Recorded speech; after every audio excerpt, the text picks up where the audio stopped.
जय जगन्नाथ दर्शक बंधु धर्मज्ञान टीवी यूट्यूब चैनल परिवार को आपण मान को स्वागत। जो मित्र माने हमारी चैनल को लाइक शेयर और सब्सक्राइब करना से माने लाइक शेयर और सब्सक्राइब करने को कदापि भूलु नहीं। दर्शक बंधु आज ये कार्यक्रम माध्यम आम आलोचना करवा बृहस्पति चलन 2024 किपरि रहिबो मिथुन राशि मिथुन लग्न एवं जो मित्र मानकर नामर आद्य अक्षर मिथुन राशि अंतर्गत सेमानक पई किपरि रहिबो संपूर्ण 13 मासर समय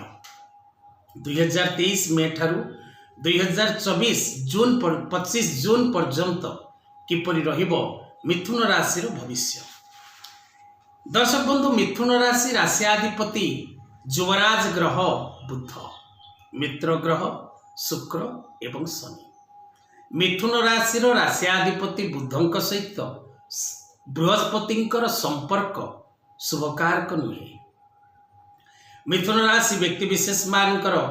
भविष्य विषय जदि आम आलोचना करवा संपूर्ण 13 मास तेबे संपूर्ण विषय वस्तु पर आलोचना करिवार आवश्यकता रही। दर्शक बंधु 1 मे 2024 मेष राशि वृष राशि को देवगुरु बृहस्पतिंकर गोचर। मिथुन राशि व्यक्ति विशेष मानक पाई द्वादश भाव देवगुरु बृहस्पति अवस्थान करेंगे। तेणु मिथुन राशि व्यक्ति विशेष मानकर ए द्वादश देवगुरु बृहस्पति रही क्यों क्यों दिग प्रति शुभ फल प्रदान करेंगे क्यों दिग प्रति अशुभ फल प्रदान करेंगे बा टोटाली शुभ फल प्रदान करेंगे ना से विषय आज मुख्य आलोचनार विषय।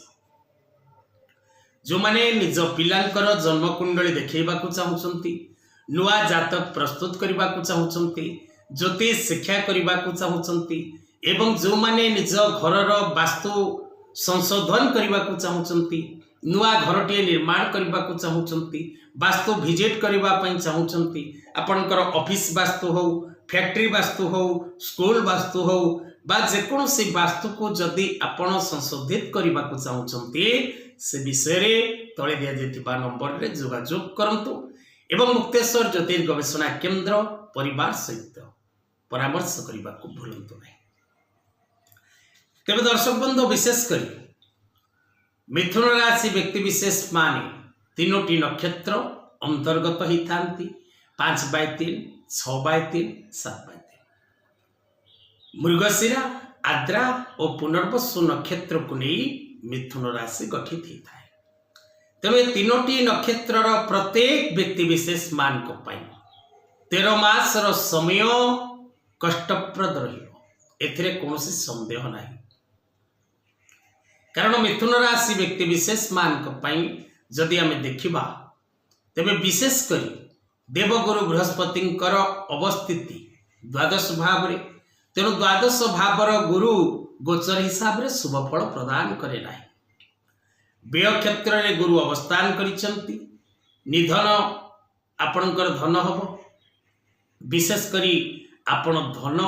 स्वास्थ्य संपत्ति मित्रता ए दिग प्रति यथेष्ट ध्यान दबार आवश्यकता रही। तेणु विशेषकर देवगुरु बृहस्पतिंकर उपस्थिति वृष राशि रे हेबा द्वारा मिथुन राशि व्यक्ति विशेष मानकर चतुर्थ षष्ठ और अष्टम स्थान प्रति देवगुरु बृहस्पतिंकर दृष्टि रोचे। आपण जल्दीबाजी रे कौनसी डिसीजन ए वर्ष नियंतु नहीं। द्वितीय रे शत्रु मान ठारू भाभी चिंती कथबार्ता करिबा भाभी चिंती दूरे की रहिबा एवं शत्रु सहित जदि प्याचअप पढ़ा जाऊँगी बा कौन से शत्रु सहित संधि करने को जाऊँगी तेरे भावी चिंती जाऊँ। निज स्वास्थ्य प्रति आपण जत्नवान हबार यथेष्ट आवश्यकता रही। आपण जदि निज स्वास्थ्य प्रति जत्नवान न हुंती तेज निश्चित भाव में आपण असुविधार पड़े विपद पड़े कष्ट भोगे एवं नानादि प्रकार पीड़ा भोग करेंगे। मिथुन राशि व्यक्ति विशेष मानक जदि आम देखा तेज विशेषकर ये 13 मासर समय धन जनित एवं स्वास्थ्य जनित अत्यंत कष्टप्रद रही। आपणकर कौन पुराणा रोग जदि रही जदि आपण पूर्व कौन रोग व्याधि शिकार होते आपण पुराणा रोग किसी आपणकर पूर्व औषध सेवन करी आपणकर रोग कमी पुनः बाहर स्वास्थ्य जनित समस्या सृष्टि हो अजथा आपण शत्रु मान द्वारा पीड़ित हेबे धन अपव्यय हम नष्ट हम उधार देवे फेरबनी व्यवसाय लगे रिटर्न आसबनी व्यवसाय पतन घटब शिक्षा क्षेत्र में थिबा बालक बालिका माने विचलित रहिबे चंचल प्रकृति देखादब शत्रु आपण को ऊपर भल कथा कही भितर आपणकर खराब अनिष्ट करिवो तेणु विशेषकर जदि आम देखा तो मिथुन राशि व्यक्ति विशेष मान ये बृहस्पति चलन 13 मास समय क्यों दिगरु भी आपन को शुभ फल दबनी मिथुन राशि व्यक्ति विशेष माने जदि प्रत्येक दिन ओम नमो भगवते वासुदेवाय मंत्र पाठ करती एवं गुरुवार दिवस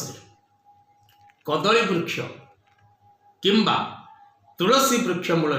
जल दियंती नमस्कार करती प्रदक्षिण करती एवं हाथ में पीत पुष्पराग रत्न पंडितों परामर्श ज्योतिषी परामर्श एस्ट्रोलोजर परामर्श आपण धारण करेंगे विशेषकर मिथुन राशि व्यक्ति विशेष मान व्यवसाय क्षेत्र कर्म क्षेत्र कृषि क्षेत्र पारिवारिक क्षेत्र प्रति ध्यान देवार आवश्यकता रही कारण समय आपण शुभकारक नुहे तेणु आपण जदि सजाग न होइबे विपद रे निश्चित भाव में आपण पड़े 100% ट्रू विशेषकर शत्रु मान द्वारा आपण एते मात्रा रे पीड़ित हेबे एते मात्रा रे कष्ट भोगिबे जहाँ परिकल्पना मध्य नुहे फाइनान्स धनजनित क्षति आज आपंकर काली ता रिकवरी हम किंतु शत्रु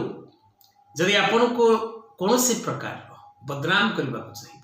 जदि आप वन टाइम बदनाम हो जाउछंती जदि आपणकर अपनिंदा अपप्रचार होउछि तबे आपण कदापि ताहा रिकवरी करि परिबे नहीं सावधान रहंतु सतर्क रहंतु भावी चिंती आगो को बढ़िबा को चेष्टा करंतु आज कथा वस्तु को एठी रखिबा